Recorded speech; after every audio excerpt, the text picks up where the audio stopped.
AG ನ್ಯೂಸ್ಗೆ ಸ್ವಾಗತ. ತಮ್ಮ ವಿರುದ್ಧ ಏನೇ ದಾಖಲೆಗಳು ಇದ್ರೂ ಕೂಡ ಒಂದು ಕ್ಷಣವೂ ತಡ ಮಾಡದೆ ಕೂಡಲೇ ಅದನ್ನ ಬಿಡುಗಡೆ ಮಾಡಿ ಎಂದು ಬಸನಗೌಡ ಪಾಟೀಲ್ ಯತ್ನಾಳ್ಗೆ ಬಿಜೆಪಿ ರಾಜ್ಯಾಧ್ಯಕ್ಷ ವಿಜೇಂದ್ರ ಸವಾಲ್ ಹಾಕಿದ್ದಾರೆ. ಬೆಂಗಳೂರಲ್ಲಿ ನಡೆದ ಪಕ್ಷದ ಹಿರಿಯ ನಾಯಕರ ಸಭೆ ಬಳಿಕ ಮಾಧ್ಯಮಗಳ ಜೊತೆ ಮಾತನಾಡಿದ್ರು. ಯಡಿಯೂರಪ್ಪ ವಿಜೇಂದ್ರ ಬಗ್ಗೆ ಹಾದಿ ಬೀದಿಲಿ ಮಾತನಾಡಿದ್ರೆ ಉನ್ನತ ಪದವಿ ಸಿಗುತ್ತೆ ಅಂತ ಕೆಲವರು ಭ್ರಮೆಯಲ್ಲಿ ಇದ್ದಾರೆ. ಯತ್ನಾಳ್ ಕೂಡ ಪಕ್ಷದ ವಿರುದ್ಧವಾಗಿ ಹೆಚ್ಚಾಗಿ ಮಾತನಾಡುತ್ತಿದ್ದಾರೆ. ತನ್ನನ್ನ ರಾಜ್ಯಾಧ್ಯಕ್ಷ ಸ್ಥಾನದಿಂದ ಕೆಳಗಿಳಿಸಬೇಕು ಅಂತ ಒತ್ತಾಯ ಮಾಡುತ್ತಿದ್ದಾರೆ.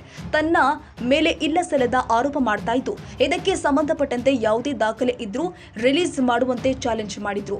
ಬೈ ಎಲೆಕ್ಷನ್ ಸೋತಾಗಿನಿಂದ ರಾಜ್ಯದ ಬಿಜೆಪಿ ಕಾರ್ಯಕರ್ತರು ಬೇಸರಗೊಂಡಿದ್ದಾರೆ.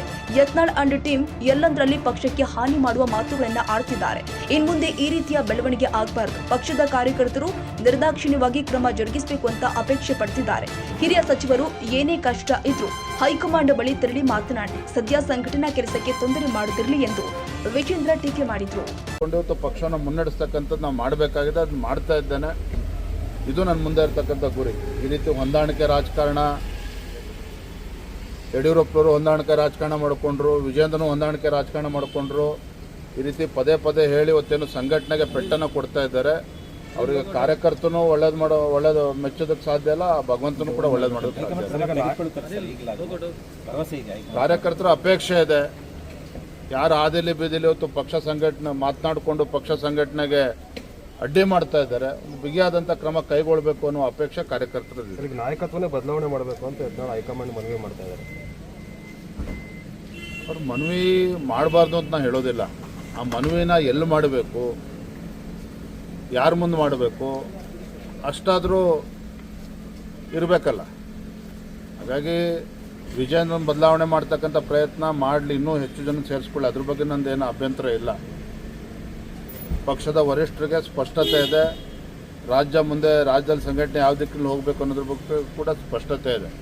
ಇವರ ಸಮಸ್ಯೆಗಳು ನೋಡಿ, ಈಗ ಅನೇಕರು ಅಕ್ಕಪಕ್ಕ ಅವ್ರ ಜೊತೆಲಿ ಏನಿದ್ದಾರೆ, ಅವ್ರು ಯಾರೂ ಕೂಡ ವಿಜೇಂದ್ರನ ಬಗ್ಗೆ ಬೇಸರ ಅಲ್ಲ.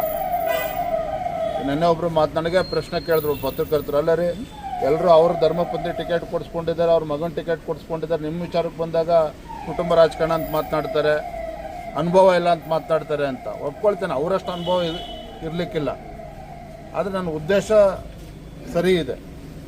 ಹಾಗಾಗಿ ಈಗಲೂ ನಾನು ವಿನಂತಿಯನ್ನು ಮಾಡ್ತೇನೆ, ಮನವಿಯನ್ನು ಮಾಡ್ತೇನೆ, ರಾಜ್ಯದ ಅಧ್ಯಕ್ಷನಾಗಿ ಆಗ್ರಹವನ್ನು ಕೂಡ ಮಾಡ್ತೇನೆ. ಪಕ್ಷದ ಕಾರ್ಯಕರ್ತರಿಗೆ ಅವಮಾನ ಮಾಡ್ತಕ್ಕಂಥ ರೀತಿಯಲ್ಲಿ ಯಾರೂ ಕೂಡ ನಡೆದುಕೊಳ್ಬಾರದು. ಪಕ್ಷಕ್ಕೆ ಅಗೌರವ ಆಗ್ತಕ್ಕಂಥ ರೀತಿಯಲ್ಲಿ ಯಾರೂ ಕೂಡ ಮಾಧ್ಯಮದ ಮುಂದೆ ಮಾತನಾಡಬಾರ್ದು. ನಮ್ಮ ನಡವಳಿಕೆಗಳು, ನಮ್ಮ ಹೇಳಿಕೆಗಳು ಸಂಘಟನೆಗೆ ಪೂರಕವಾಗಿರಬೇಕೇ ಹೊರತು ಸಂಘಟನೆಗೆ ತೊಂದರೆ ಕೊಡ್ತಕ್ಕಂಥ ಕೆಲಸ ನಾನು ಮಾಡಬಾರ್ದು, ಮತ್ತೊಬ್ಬರನ್ನು ಮಾಡಬಾರ್ದು. ಮತ್ತೊಮ್ಮೆ ಗೌರವಾನ್ವಿತ ಮಾಜಿ ಕೇಂದ್ರ ಸಚಿವರಾಗಿರ್ತಕ್ಕಂಥ ಬಸನಗೌಡ ಪಾಟೀಲ್ರಲ್ಲಿ ಯತ್ನಾಳ್ ವಿನಂತಿ ಮಾಡ್ತೇನೆ, ಏನೇ ದಾಖಲೆ ಇದ್ರೂ ಕೂಡ ಒಂದು ಕ್ಷಣನೂ ಕೂಡ ತಡ ಮಾಡದೆ ನನ್ನ ವಿರುದ್ಧ ಏನೇನು ದಾಖಲೆಗಳು ತಕ್ಷಣ ಬಿಡಲಿ.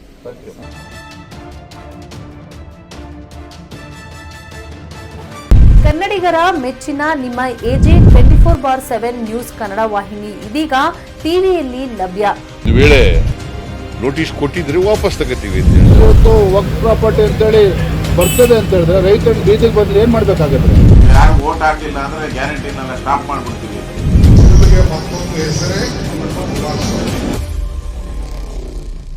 ಕರ್ನಾಟಕ ಮತ್ತು ದೇಶ ವಿದೇಶ 360 ಡಿಗ್ರಿ ಸುದ್ದಿ ಹಾಗೂ ಉತ್ತರ ಕರ್ನಾಟಕ, ಬೆಳಗಾವಿ, ಬಾಗಲಕೋಟೆ, ಧಾರವಾಡ, ಹಾವೇರಿ, ಗದಗ, ಬಿಜಾಪುರ ಜಿಲ್ಲೆಯ ಕ್ಷಣ ಕ್ಷಣದ ವಿವರವನ್ನ ಪಡೆಯುವುದಕ್ಕೆ ಎಜೆ 24/7 ನ್ಯೂಸ್ ಕನ್ನಡ ವಾಹಿನಿಯನ್ನ ಲೈಕ್ ಮಾಡಿ, ವಿಡಿಯೋಗಳನ್ನ ಶೇರ್ ಮಾಡಿ, ಕಮೆಂಟ್ ಮಾಡುವ ಮೂಲಕ ನಮ್ಮ ವಾಹಿನಿಗೆ ಸಹಕಾರ ನೀಡಿ ಮತ್ತು ಚಾನೆಲ್ ಅನ್ನ ಸಬ್ಸ್ಕ್ರೈಬ್ ಮಾಡಿ.